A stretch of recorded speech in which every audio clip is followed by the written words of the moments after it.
Porque tem um outro tema que é importante e que parece que mostra um revés de uma história que a gente está acompanhando, que são as propostas diferentes entre Congresso e Supremo Tribunal Federal para a criminalização ou descriminalização do porte de drogas para consumo pessoal. Agora, às 5h28, o pessoal da rádio vai para um rápido intervalo. Daqui a pouco espero vocês com esse tema.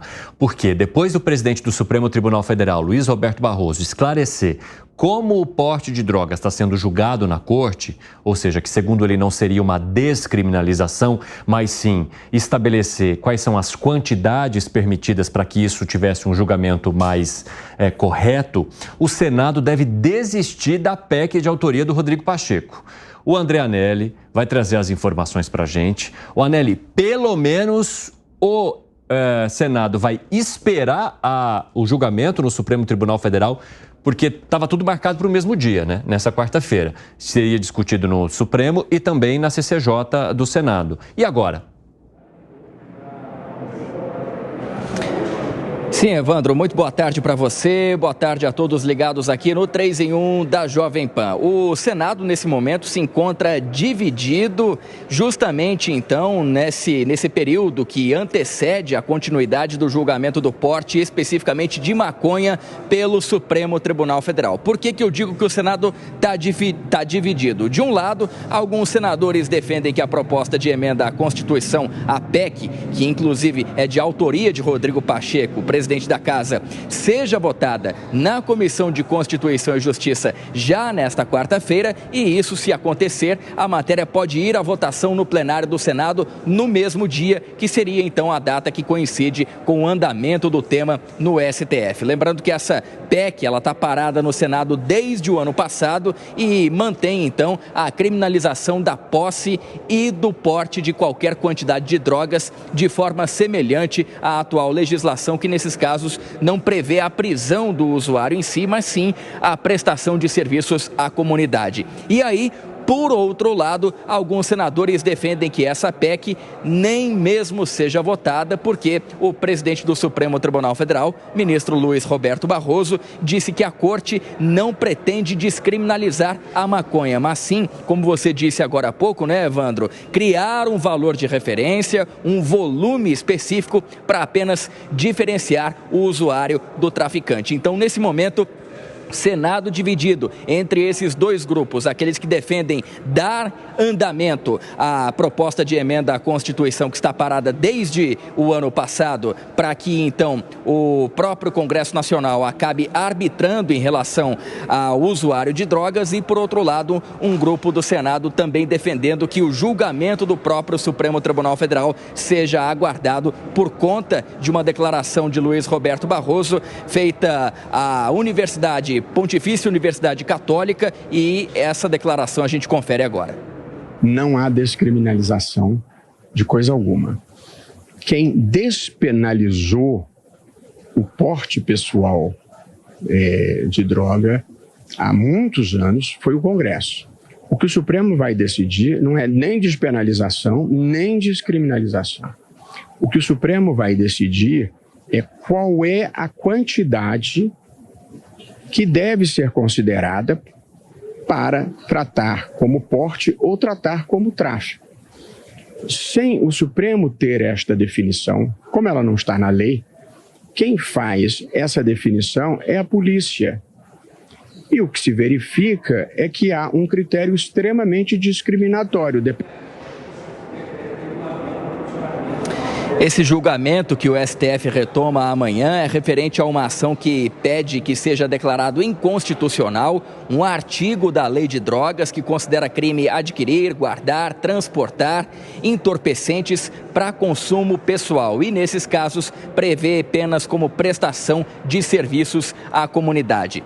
Até agora, votaram no sentido da inconstitucionalidade, ou seja, a favor do usuário, os ministros Luiz Roberto Barroso, Gilmar Mendes, Edson Fachin, Rosa Weber, ela que já foi aposentada, mas agora então o substituto Flávio Dino não pode mudar o voto dela, além de Alexandre de Moraes, ou seja, 5 votos em relação à inconstitucionalidade desse trecho que prevê então a proibição de qualquer quantidade de droga por usuário. O único que divergiu parcialmente foi o ministro Cristiano Zanin. Para ele, a conduta de fato não deve ser descriminalizada, mas o usuário que estiver com até 25 gramas de maconha não poderá ser preso. Então, o Congresso ainda aguarda esse julgamento e congressistas, senadores ainda divididos em relação a qual andamento vão dar em relação a esse julgamento do Supremo Tribunal Federal. Evandro.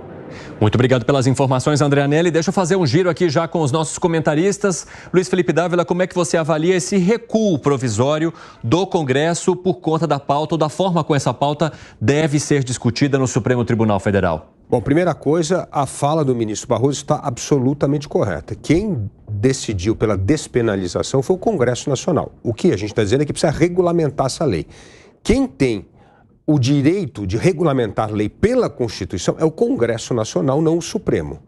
Agora, quando o Senado toma uma atitude dessa, de sepultar o próprio projeto para deixar o Supremo regulamentar, primeiro que tem duas coisas aí.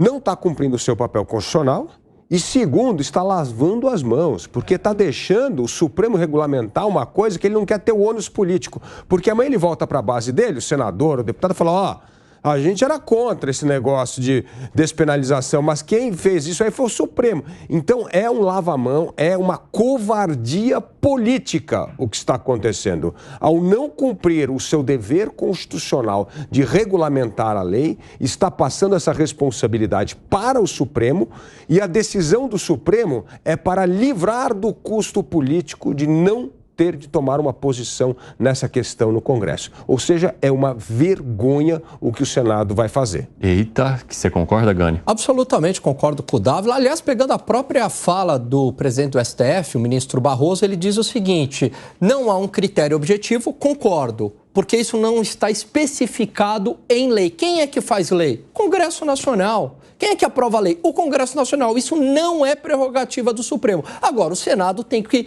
exercer o papel dele constitucional, não pode fugir dessa questão. Já vi que o Monteiro discorda. Por quê, Monteiro? Não, o pessoal esquece que a proposta do Pacheco no Senado Federal, na verdade, era de criminalizar o porte.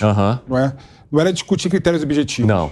Ele queria colocar no rol do artigo 5º da Constituição Federal, que fala de direitos fundamentais, a previsão de que é crime portar drogas sob qualquer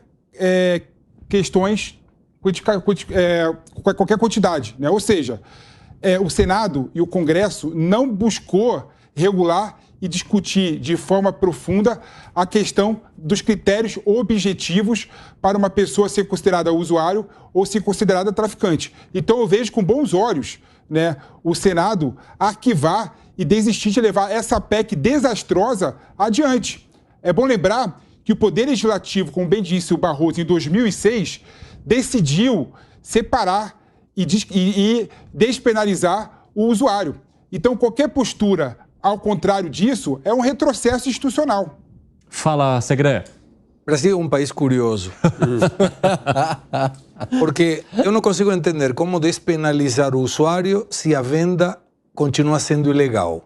Ou seja, mesmo que não seja um delito. Não, aí tudo bem, se plantar aí, ok, mas alguém vai te prender porque você está com, sei lá, 3 gramas, aí o policial vai ir para ver se você está plantando na tua casa. É estranho. Posso é uma comprar situação... lá na Holanda, que é legalizado. Não, tudo bem, mas aí você teria que importar. Eu não estou dizendo que esteja certo ou errado, mas é curioso porque despenalizo o uso, mas não despenalizo a venda. Então, você tem países hoje, cidades inclusive, que têm a liberação do uso de maconha. E em Nova York, hoje, fumar mesmo você não querendo fumar. Todo mundo está com um cheiro aí na cidade que Deus me livre. Mas o interessante nesse ponto, me parece que definindo a quantidade, já evita essa subjetividade na prisão de determinadas pessoas pelo seu grau de conhecimento ou pela cor da sua pele ou por a sua renda. Isso me parece saudável para equilibrar a todo mundo de uma maneira isonômica e que permita que todos sejam considerados igual perante a lei.